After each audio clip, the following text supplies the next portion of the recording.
Assalamualaikum warahmatullahi wabarakatuh. Di sini saya akan menjelaskan materi tentang osiloskop dan multimeter. Osiloskop adalah alat ukur elektronik yang dapat memetakan atau memproyeksikan sinyal listrik dan frekuensi menjadi gambar grafik agar dapat dibaca dan mudah dipelajari. Dengan menggunakan osiloskop, kita dapat mengamati dan menganalisa bentuk gelombang dari sinyal listrik atau frekuensi dalam suatu rangkaian elektronik. Pada umumnya, osiloskop dapat menampilkan grafik dua dimensi dengan waktu pada sumbu X dan tegangan pada sumbu Y. Osiloskop banyak digunakan pada industri-industri seperti penelitian, sains, engineering, medical, dan telekomunikasi. Saat ini terdapat dua jenis osiloskop, yaitu osiloskop analog yang menggunakan teknologi CRT, cathode ray tube, untuk menampilkan sinyal listriknya, dan osiloskop digital yang menggunakan LCD untuk menampilkan sinyal listrik atau gelombang. Karakteristik pengukuran osiloskop. Selain fitur-fitur dasarnya, kebanyakan osiloskop juga dilengkapi dengan alat pengukuran yang dapat mengukur frekuensi, amplitudo, dan karakteristik gelombang sinyal listrik. Secara umum, osiloskop dapat mengukur karakteristik yang berbasis waktu dan juga karakteristik yang berbasis tegangan. Karakteristik berbasis waktu. Yang pertama ada frekuensi dan periode. Frekuensi merupakan jumlah getaran yang dihasilkan selama 1 detik yang dinyatakan dengan Hertz. Sedangkan periode adalah kebalikan dari frekuensi, yaitu waktu yang dibutuhkan untuk menempuh 1 kali getaran, yang biasanya dilambangkan dengan T, dengan satuan detik. Kemampuan osiloskop dalam mengukur maksimum frekuensi berbeda-beda, tergantung pada tipe osiloskop yang digunakan. Ada yang mengukur 100 MHz, ada yang dapat mengukur 20 MHz, ada yang hanya dapat mengukur 5 Hz. Yang kedua ada duty cycle, siklus kerja. Duty cycle adalah perbandingan waktu ketika sinyal mencapai kondisi on dan ketika mencapai kondisi off dalam satu periode sinyal. Dengan kata lain, siklus kerja atau duty cycle adalah perbandingan lama kondisi on dan kondisi off suatu sinyal pada setiap periode. Yang ketiga ada rise dan fall time. Rise time adalah waktu perubahan sinyal, durasi dari sinyal rendah ke sinyal tinggi. Contoh dari 0 volt ke 5 volt. Sedangkan fall time adalah waktu perubahan sinyal durasi dari sinyal tinggi ke sinyal rendah. Contohnya, perubahan dari 5 volt ke 0 volt. Karakteristik ini penting dalam mengukur respon suatu rangkaian terhadap sinyalnya. Selanjutnya itu karakteristik berbasis tegangan. Yang pertama ada amplitudo. Amplitudo adalah ukuran besarnya suatu sinyal atau biasanya disebut dengan tingginya puncak gelombang. Terdapat beberapa cara dalam pengukuran amplitudo, yang diantaranya adalah pengukuran dari puncak tertinggi ke puncak terendah. Ada juga yang mengukur salah satu puncaknya saja, baik yang tertinggi maupun yang terendah, dengan sumbu X atau 0 volt. Yang kedua ada tegangan maksimum dan minimum. Osiloskop dapat dengan mudah menampilkan tegangan maksimum dan minimum suatu rangkaian elektronika. Yang ketiga ada tegangan rata-rata. Osiloskop dapat melakukan perhitungan terhadap tegangan sinyal yang diterimanya dan menampilkan hasil tegangan rata-rata sinyal tersebut. Kinerja dan spesifikasi osiloskop. Yang pertama ada bandwidth, lebar pita. Bandwidth menentukan rentang frekuensi yang dapat diukur oleh osiloskop. Contohnya itu 100 MHz, 20 MHz, atau 10 MHz. Yang kedua ada digital atau analog. Osiloskop dapat digolongkan menjadi dua jenis, yaitu osiloskop analog dan osiloskop digital. Osiloskop analog menggunakan tegangan yang diukur untuk menggerak berkas elektron dalam tabung gambar untuk menampilkan bentuk gelombang yang diukurnya. Sedangkan osiloskop digital menggunakan analog to digital converter untuk mengubah besaran tegangan menjadi besaran digital. Pada umumnya osiloskop analog memiliki lebar pita atau bandwidth yang lebih rendah, fitur lebih sedikit dibandingkan dengan osiloskop digital. Namun osiloskop analog memiliki respon yang lebih cepat. Yang ketiga ada jumlah kanal. Osiloskop yang dapat membaca lebih dari satu sinyal dalam waktu yang sama dan menampilkannya di layar secara simultan. Kemampuan tersebut tergantung pada jumlah kanal yang dimilikinya. Pada umumnya, osiloskop yang ditemukan di pasaran memiliki 2 atau 4 kanal. Yang keempat ada sampling rate. Sampling rate hanya untuk osiloskop digital, yaitu berapa kali sinyal itu dibaca dalam 1 detik. Yang kelima ada rise time. Spesifikasi rise time pada osiloskop menunjukkan seberapa cepat osiloskop tersebut mengukur perubahan sinyal naik dari yang terendah ke yang tinggi. Yang keenam ada maksimum input voltage.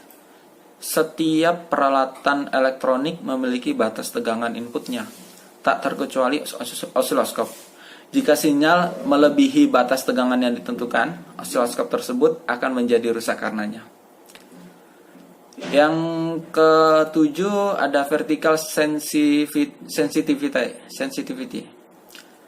atau sensitivitas vertikal. Nilai vertical sensitivity menunjukkan kemampuan penguatan vertikal untuk memperkuat sinyal lemah pada osiloskop. Vertical sensitivity ini diukur dengan satuan volt per div. Yang ke-8 ada time base. Time base menunjukkan kisaran sensitivitas pada horizontal atau sumbu waktu. Nilai time base diukur dengan satuan second per div. Yang terakhir input impedance. Impedansi input digunakan pada saat pengukuran frekuensi tinggi. Kita juga dapat menggunakan probe osiloskop untuk kompensasi impedansi yang kurang. Multimeter. Multimeter ini adalah sebuah peralatan khusus yang digunakan untuk mengukur komponen listrik, mulai dari mengukur hubungan arus listrik, tegangan listrik, hambatan listrik, hingga resistansi dari suatu rangkaian listrik. Berdasarkan fungsi dasarnya tersebut, alat ini sering disebut dengan AVO meter, ampere, voltage, ohm. Alat ukur rangkaian listrik ini terdiri dari 2 jenis, yaitu kategori analog dan digital. Yang pertama analog. Ciri-ciri berupa tampilan jarum jam yang dilengkapi dengan range angka hasil ukur. Dengan kata lain, jenis analog lebih manual penghitungannya, sehingga dibutuhkan ketelitian terutama saat menentukan tegangan atau voltase yang cukup besar. Selain itu, akurasi hasil perhitungannya juga lebih rendah dibandingkan jenis digital. Yang kedua, digital. Alat ukur jenis digital lebih sering digunakan karena cara kerjanya jauh lebih mudah dan akurat. Hasil alat ukur dapat dengan mudah dibaca pada layar digital yang tertera. Pada tipe digital, selain dapat mengukur tegangan, hambatan, serta arus listrik, alat ukur ini juga mampu melakukan pengukuran pada HFE transistor yang ada pada tipe-tipe tertentu saja. Fungsi multimeter. Yang pertama, mengukur arus listrik. Fungsi utama AVO meter yang pertama adalah mengukur arus listrik atau ampere. Terdapat 2 jenis ampere yang ada di sebuah alat ukur, yaitu arus AC dan arus DC. Demi menghindari kerusakan yang terjadi, maka diimbau untuk memperhatikan arus listrik yang akan diukur.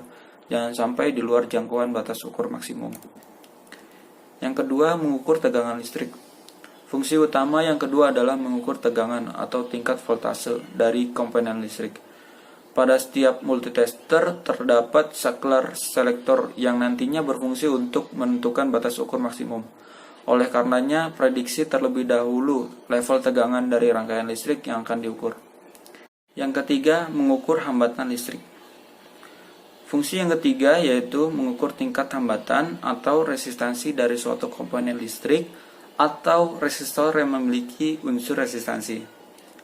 Penting pula untuk memperhatikan batas ukur resistansi saat akan menggunakannya. Yang keempat, fungsi HFE. Tidak semua alat ukur memiliki fungsi HFE. Fungsi tersebut digunakan untuk mengetahui nilai dari faktor penguatan transistor. Fungsi HFE ini biasanya digunakan untuk mengukur penguatan transistor yang terdapat pada tipe NPN dan PNP. Yang kelima, mengukur nilai kapasitasi. Fungsi lain yang belum tentu ada pada setiap multitester adalah mengukur nilai kapasitansi dari suatu kapasitor, baik pada tipe analog maupun digital. Keduanya memiliki batas ukur tingkat resistansi yang harus diperhatikan. Yang terakhir, mengukur frekuensi sinyal. Fungsi yang terakhir adalah untuk mengetahui nilai F atau frekuensi dari suatu isyarat atau sinyal pada komponen elektronika. Bagian-bagian multimeter. Yang pertama, sekrup. Sekrup berfungsi untuk mengatur kedudukan jarum jam atau dikenal dengan istilah zero edge screw.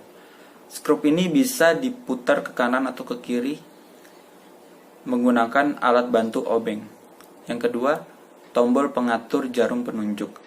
Tombol ini berfungsi untuk mengatur jarum ukur agar berada di posisi 0 atau 0. Yang ketiga, saklar selektor. Bagian ini berfungsi untuk memilih posisi pengukuran serta batas pengukurannya. Biasanya alat ukur ini memiliki 4 posisi pilihan, yaitu pengukuran resistansi, arus DC, tegangan DC, serta tegangan AC. Yang keempat, lubang kutub positif dan negatif. Lubang kutub tersebut berfungsi sebagai tempat masuknya test LED plus warna merah atau minus warna hitam. Yang kelima, saklar selektor polaritas. Saklar ini berfungsi untuk memilih polaritas arus DC atau AC. Yang keenam, jarum penunjuk. Jarum ini digunakan untuk menunjukkan besaran yang diukur. Yang terakhir, skala. Bagian terakhir yaitu skala yang berfungsi untuk membaca hasil akhir dari komponen listrik yang diukur. Terima kasih, mungkin itu saja yang bisa saya sampaikan tentang materi osiloskop dan multimeter. Assalamualaikum warahmatullahi wabarakatuh.